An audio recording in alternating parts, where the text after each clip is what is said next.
Oh my gosh. Oh my It's god. got next to you. It's okay. Oh, did it? My mom is freaking out, but it's really nothing to freak out about. Too used to this. Hey guys, it's Krystal, and today let's talk about EVs. For the past 5 months or so, I've been on a car searching journey, test driving a bunch of different electric cars to see which is the right fit for me, because there are so many options out on the market right now, so many different cars to choose from, and the process isn't as easy as you might think. Most of the time you have to go ahead and reserve it and wait months to a year or more for the car to deliver. And if you go through a car dealer, it's a bit of an extended process as well, where most of the time the car that you want is not in stock and it's a waiting game. So that's where I'm at right now, the decision-making process, trying to see what to go for. And since then, I've determined that it's come down to either me getting a Mustang Mach-E or a Model 3.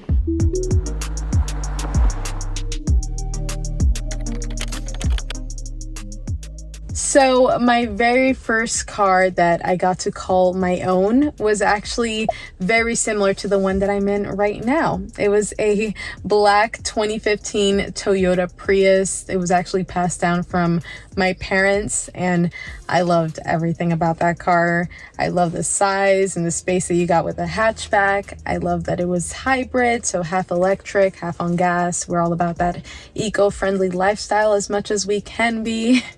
And yeah, it was just an all-around great first car. And ever since then, I've pretty much been stuck to the Toyota family, because the very first car that I fully purchased on my own is the car that I am in right now, my 2018 white Toyota Prius. And ever since then, this has been the car that I've been driving, and I also really love it. I could easily drive it for many more years and years to come, because I mean, I've had it for 4 years now, and I'm only a little over 22,000 miles, so it could definitely last me a lot longer. It still feels pretty brand new to me. Probably one of the greatest things about owning a Prius, especially in these times, is for those gas prices. I get a full tank on about 50 bucks. It used to be like $24, $25 to fill the whole thing. Ay, Dios mío. Increíble, señores. $100 de gasolina. Primera vez en la historia. Duele. So it's not as bad as some people have it. It is more than what I'm used to paying for, but is not as bad. And that's definitely something to consider when you're going fully electric. The Model 3 and the Mach-E was actually kind of my first introductions and the first cars that really appealed to me. And here I am today choosing between those two. But yeah, ever since the Model 3 came out, I really just saw that car as more of a piece of tech over a car. I feel like that's what really got me hooked onto that. And same exact thing happened with the Mach-E, because I got to check it out in person at a Ford event before it officially hit the markets, and I was obsessed with that car since day one. I know there are a lot more electric car options out there right now, but I feel like these two still appeal to me the most in terms of what I'm looking for, and it checks all the boxes and what I exactly want in my first electric car. Okay, so I decided to break down into categories of what specifically I'm looking for in my dream electric car scenario. It's more so like a wish list of what I need in this car, and I feel like the Mach-E and the Model 3 match up with this list the most. So at number 1, I have range. I need a car that comes in a long range version, preferably over 300 miles on a full charge, and both of these cars have the option to do that. With the Model 3, you can configure it to a long range version that gives you about 358 miles per full charge. And with the Mach-E, there's 4 different models of the Mach-E: Select, Premium, GT, and the California Route 1. And the California Route 1 is going to give you the longest range at an estimated 315 miles on a full charge. So not as much as the Model 3, but as long as it's over 300, I'm solid. It's funny because I'm not someone who really needs to drive long distances on a day-to-day basis, but it's nice to know, just for my peace of mind, in case I do need to take a longer trip, like on a road trip or a day trip to the beach or something. It's nice to know that I don't have to stop and charge as much as I would with something that isn't long range. So range is a must. And I know there are other cars that offer a long range option. These aren't the only two that are over 300 miles, but with the rest of my list, I feel like these fit the scope the most in terms of what I'm looking for. Number 2 on my list is great UI. I want my car to be simple, but still cool, not too complicated. The less buttons, the better. And that's initially what drew me to the Model 3 so much, because this car inside and out, from the app experience to the UI, is very clean looking, it's modern, there's not a lot going on. When you're driving the car, it's basically controlled by this giant iPad looking display in the middle of the console. And for some people, that's the reason they don't like this car. They don't like how simple it looks.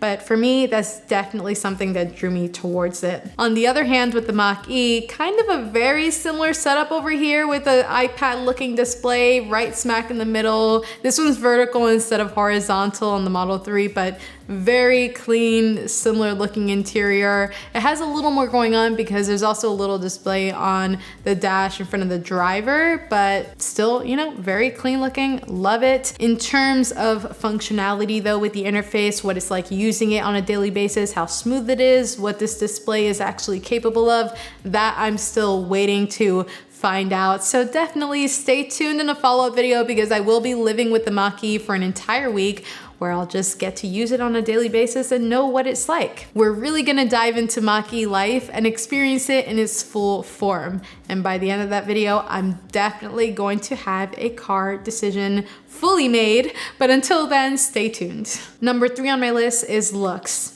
And this is probably the toughest category to choose between, because both these cars look so great.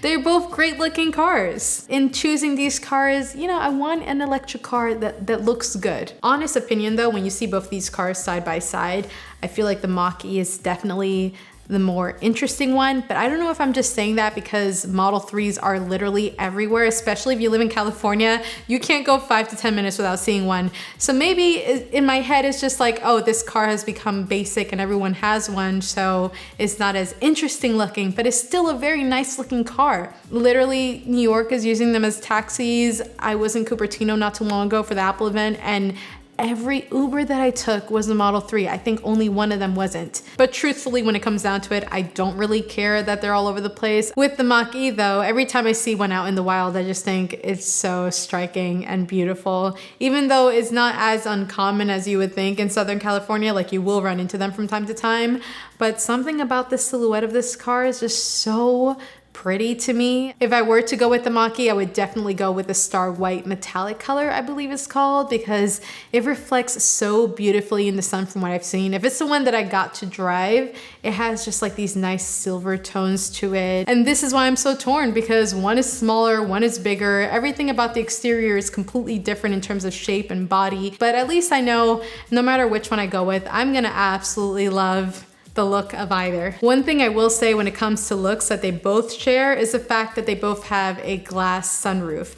And this is something that no matter what car I go with, I absolutely need in a car, because it just brings in so much natural light inside and makes the inside feel so much more open and inviting. Even though it doesn't actually open up on the top, it's so nice to have like that natural sunlight come in. Number 4 on my list is self-driving. I do want some form of autonomous driving on my car. And it doesn't have to be an all-out experience. Like, I've experienced full self-driving on the Model 3, and it's a really nice feature to have, but I don't really need driving on streets. It's more so for driving on the freeway, especially when you're stuck in traffic here in California. It's so nice to just let the car do its thing and not have to worry about, well, you still have to worry about the road, but it's just less stressful. Thankfully, both cars do have some form of self-driving without having to pay extra for like the full self-driving. And with the Mach-E, I think it depends on which model you get, but the California Route 1 does have Blue Cruise, which is their form of self-driving. Similarly to the UI, Blue Cruise on the Mach-E is not something I've had a full experience with yet, so I'm really excited to really test this out when I have it for longer very soon. But from what I've seen, is exactly what I would need in terms terms of self-driving on a car. Number 5 on my list is budget. Both of these cars are similarly priced at the end of the day after all the fees and everything you pay for, and they fit the budget that I'm looking for. With the Mach-E though, it is slightly higher in some cases depending on the dealer that you go with. Some of these dealers are marking 10 to 15,000 over MSRP, which is just wild. The thing with the Mach-E is that it is not available for online order. You just have to search for inventory as of right now. I know Ford might open up their online reservation system soon for these cars again, but right now you do have to look for your local dealer. At this point in time, I have had a lot more time with the Model 3 over the Mach-E, so definitely stay tuned for that follow-up video that I mentioned before, where I'll be living with the Mach-E for an entire week. So I'm gonna know what Mach-E life is all about, and by then my decision will be made. Unless another car comes along. Just kidding, maybe. But let me know in the comments below what you guys want to see covered in that video. And also let me know, are you guys living the electric car life? Are you thinking about it? Are you on the search like I am? Let's have a conversation in the comments below. Thank you guys so much for watching. Don't forget to subscribe, and I'll see you in the next one. Hasta luego.